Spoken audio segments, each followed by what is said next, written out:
Hi, this is Damon L. Jacobs, and welcome to Tub Talks. My special guest today is my friend Charles Sanchez, writer, blogger, and creator of the very best web series, musical about a person living with HIV navigating love and ice cream in New York City called Merce The Series at mercetheseries.com. Charles, welcome to the tub. I'm glad to be here. It's like warm and cozy. It's so warm and cozy in the tub. And a great chance to catch up with friends and have some really great conversations about what's going on in our lives. We're really naked. Just so you know, this is not any game. This is for real. This is for real naked. This is real naked, real people having naked conversations. So I want to ask you the first thing, which is so what do you like most about your body?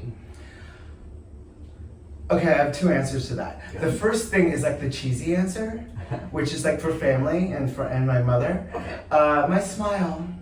And actually that's a truthful thing in that like I know that people often will say like, you have a great smile and things like that, which is really nice. So that's one of the, but the real answer? Yes. My ass. I have an amazing butt. It's one of the things that I didn't know for a long time. Like I didn't really know because I never really looked. And then when you start looking and you're like, oh my, outstanding. It is like 2 scoops of butter pecan ice cream. It's very perky. And I'm like, if I could walk into a room ass first, I would so do that. Like my best ass forward.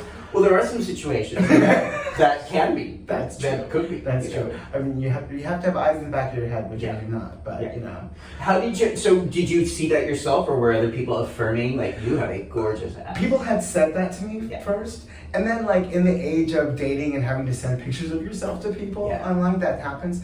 That was the first time when you look at it yourself and be like, oh my. Wow. And also in one of the Merce scenes. I was wearing white shorts, and we decided to end the number with a close-up of my butt and in these white shorts. And that was another time that I was like, wow, that's a very nice behind that I would say even if it was not my own. And it's my own. So yeah. That's very awesome. I love that. Because I think part of life and part of living is discovering things we like about ourselves. Because we're so inclined, I think, especially as gay men or queer men, to focus on the things we don't like. But to discover over time the things that we like or affirm about our bodies. And for you, this happened through this project, which I absolutely love, Merce The Series. It's now been on for 2 seasons. 2 seasons. And really, really amazing piece of work. Thank you. And it's educational and entertaining.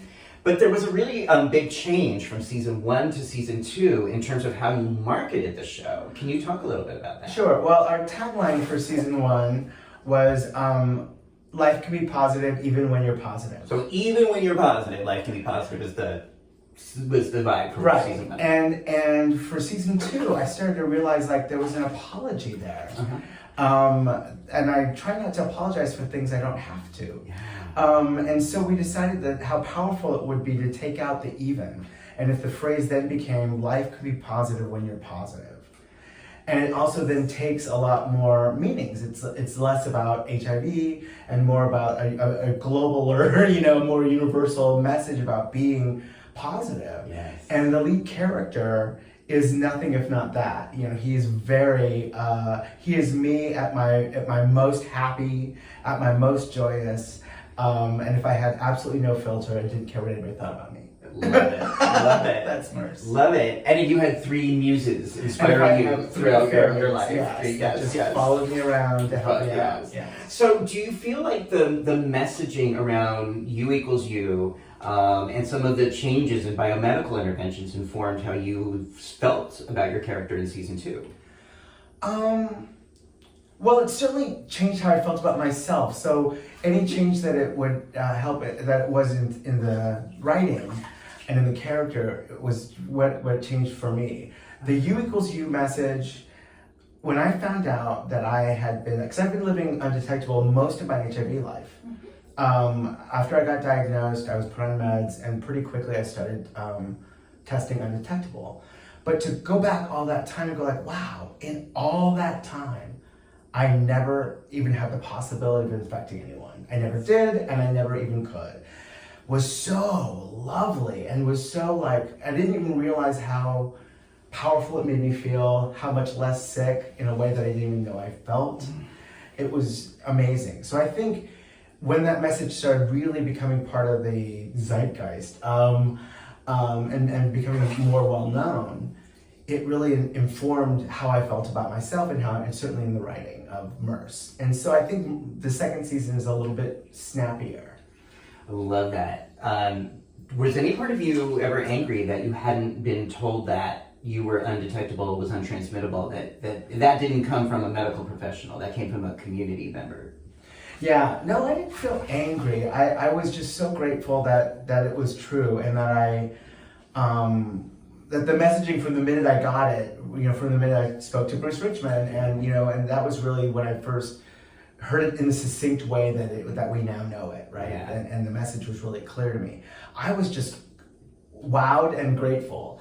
I just felt like I was angered later when people were refuting it or trying to discount it. Mm-hmm. That made me angry, especially when I heard some people in the HIV community saying we can't make this message available at large because a lot of people living with HIV across the country will be irresponsible with this information, don't deserve to hear it, or whatever. That made me angry.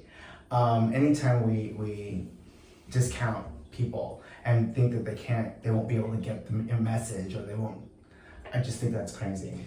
I think so too, and I'm glad we're talking about this, and I'm so glad your series Merce addresses U equals U, because I found the same thing with U equals U in PrEP. And again, shout out to Bruce Richmond and the Prevention Access campaign for changing the dialogue, but that the many members of the medical community felt like they were in a position of gatekeeping this information that they've known about since 2007 and didn't make it widespread until the community members took it back. Well, but you're changing that. Oh, you're part of making people around the world learn about this in a different way. No, thank you. Well, even in 2003, 2004, when I was diagnosed in 2003, I remember one of my first meetings, and I was in Little Rock, Arkansas, meeting with some other people living with HIV. The rumor was already going around. People were already sort of saying that thing, and this was in Little Rock, which isn't the most progressive place in the world always. Yeah. So it's been around. The message has been around, and we just needed all the science in one place and everything to start really backing it up. Yes. I kind of want to like. Go for it. Like, yeah, get a little scoop little stand up, a little.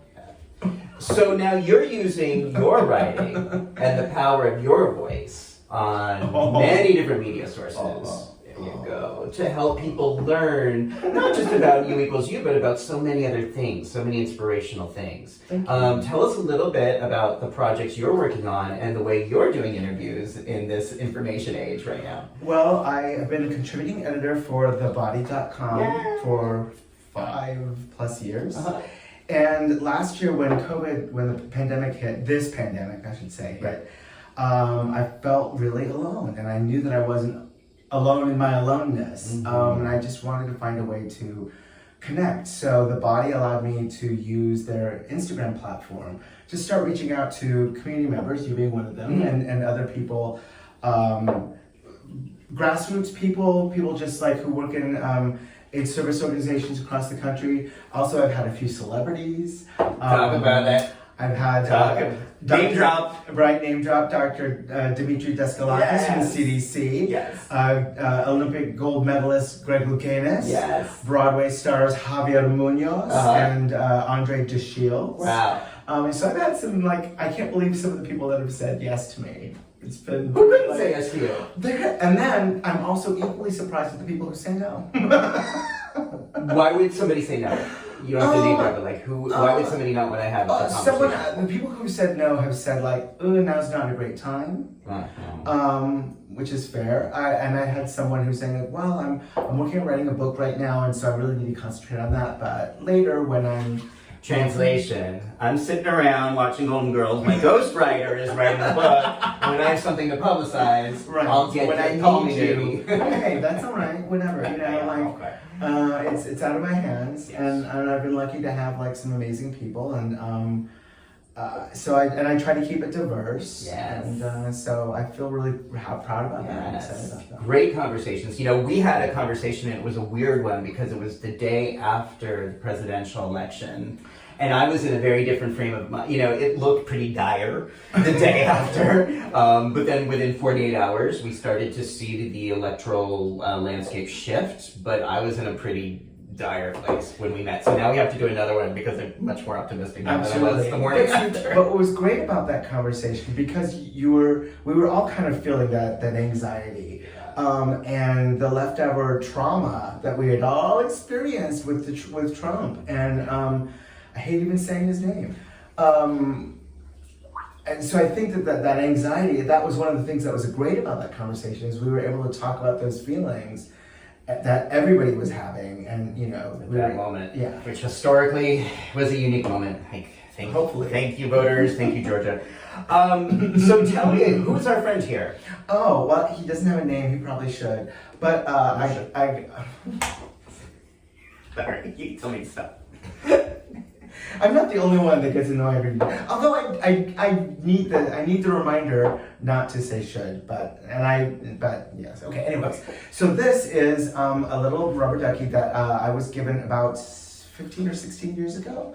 When I was living in Little Rock, Arkansas, I was a musical director at the Dinner Theater, Murray's Dinner Playhouse, and we were doing a production of South Pacific.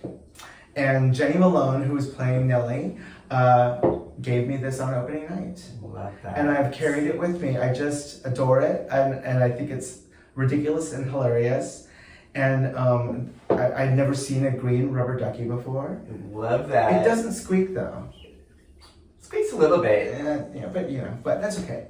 Yeah, I mean, it looks like it wants to go to a party on Fire Island. Absolutely. I can like sing YMCA. Yes, exactly.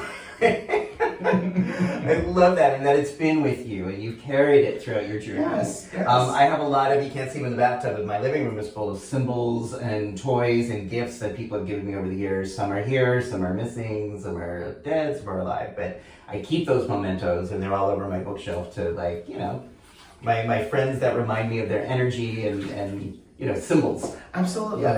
And history. Yeah. I like right, I was musical director of a dinner theater for a time. Is there anything you want to sing right now? Sing? Oh my gosh. I can't think of anything to sing. Okay. Well, one of my songs from Merce The Series that you can see on YouTube is at the season premiere of season 2. It's called Just Got Freshly Fucked Feeling. Just Fucked Feeling. Yes. And recently, I shared with you, I ran across a clip that I'd never seen before that Lucille Ball had done when she went to the special she did in London in the 60s, and she's running around London, and she's running through a park, and I swear, there are shots in that park where I'm like, this is exactly... it reminded me of Merce. It's like a season premiere of Merce, like Lucy running around London, Charles in the park. You just have to see it. Merce The Series. It's beautiful. But this London clip you sent me is really something. Who sang that? They said it was Phil Spector. Yeah.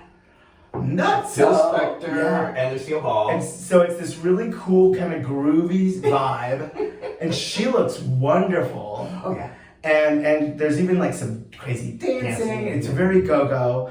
I recommend it. So if you can find this video on YouTube, it's really, really And then good. compare with Merce The Series. With the opening number with of Charles season 2. Season 2, running through the park, and the similarities are very interesting. I'm just like Lucy.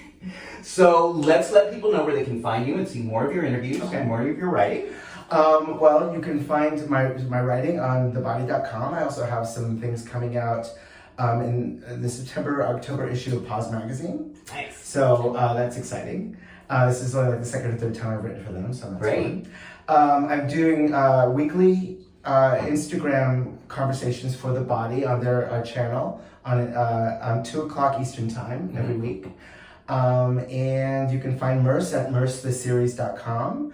We have 2 seasons there, which are including, so there's some bonus content, there's a bunch of stuff there. Also, you can find us on YouTube and Vimeo.com. Beautiful. And all the links will be, if you're watching this on YouTube, all the links are right below. So look below and you will see the links to find Charles Sanchez. Oh, and if anybody wants pictures of my ass, just DM me and I will I'm on board, because I really, it's outstanding. You should see it. It's a bonus. Except there's no show. But I'm sure people will want to see it after watching this interview. Thank you, Charles. It's because you never gave me the book, that's why. It's right in that closet across the way. I will give it to you. Thank you, Charles. Thank you for being my friend. Thank you for talking with me in the bathtub. You're welcome. And we will just keep these conversations about growing and singing and creating going. Okay, until next time, tune into Tub Talks with Damon. Take care.